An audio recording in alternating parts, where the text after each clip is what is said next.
Finally বিয়েটা করেই নিলাম বন্ধুরা। তো চলো প্রথম থেকে ভিডিওটা স্টার্ট করা যাক। এবছর আমি সবার ফার্স্ট আমার মায়ের হাত থেকে রং মেখেছি। এর মুখটা কত সুন্দর লাগছে আর একটু পরেই দেখো।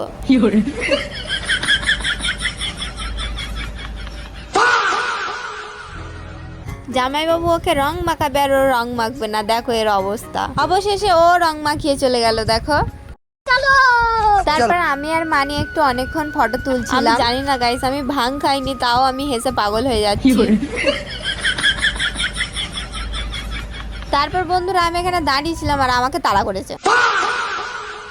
তারপর আমরা সবাই বন্ধুরা মিলে মন্দিরে এসেছিলাম রং দিতে। তোমরা কারা কারা হোলির দিন কেমন মজা করেছো কমেন্টে জানিও। এখন তো আমাদের মুখগুলো একটু ভালো লাগছে, আর কিছুক্ষণ পরে দেখবে আমরা পুরো ভূত হয়ে যাবো। বলতে না বলতেই আমার গায়ে বাঁদর রং দিয়ে দিয়েছে। আমি ভূত সেজেছি আর তোরা সাজবি না, তোরা একটু সাজ। তোমরা কারা কারা ভূত সেজেছিলে একটা করে কমেন্টে ফটো দিয়ে যেও। তারপর আমি বলছিলাম আমার বান্ধবীকে আমি বিয়ে করবো এক্ষুনি। চলো চল।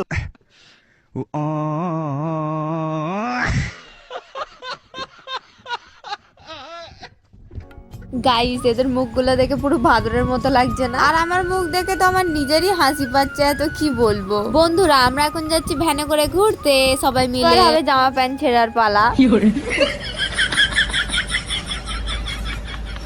বন্ধুরা এদের জামা প্যান্ট ছিঁড়তে 2 মিনিটও টাইম লাগেনি। জামা প্যান্ট গুলো ছিঁড়ে এমন স্টাইলিশ বানিয়েছে তোমরা হেসে হেসে পারবে না।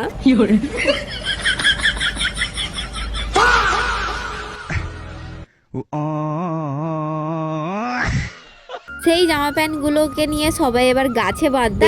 বাড়ি এসে আমি একটু খেয়ে নিয়েছিলাম। এরপর আমরা সবাই মিলে বানাবো ভাং। আমরা ভাং পাতা পাইনি, তাই আমরা কাঁচা কঞ্চির রস দিয়েছিলাম। আর তোমরা কারা কারা সেদিন ভাং বানিয়েছিলে কমেন্টে একবার জানিও প্লিজ। আর এখন তো ভাং বানানো তো ট্রেন্ডিং এই চলছে, আর সেদিন ভাংটা না দারুণ লেগেছিল খেতে। আর দেখবে বন্ধুরা মাটির ভাঁড়ে ঝাঁ জিনিসই খাবে না কেন, খুবই ভালো লাগে খেতে। আমার রিয়াকশন দেখেই তো বুঝতে পারছে ভাংটা সেদিন কতটা সুন্দর হয়েছিল। আমাদের হোলি তো এইভাবেই কেটেছিল সেদিন। আমি সেদিন 2 গ্লাসই ভাং খেয়েছিলাম। সন্ধ্যেবেলা গেছিলাম একটা দাদার অ্যানিভার্সারিতে। দেখতে দেখতে এদের বিয়েটা 1 বছর কমপ্লিট হয়ে গেল। এবার হবে কেক কাটার পালা। ভিডিওটা কেমন লাগলো কমেন্ট করে দেখাবে পরের ভিডিওতে। বাই।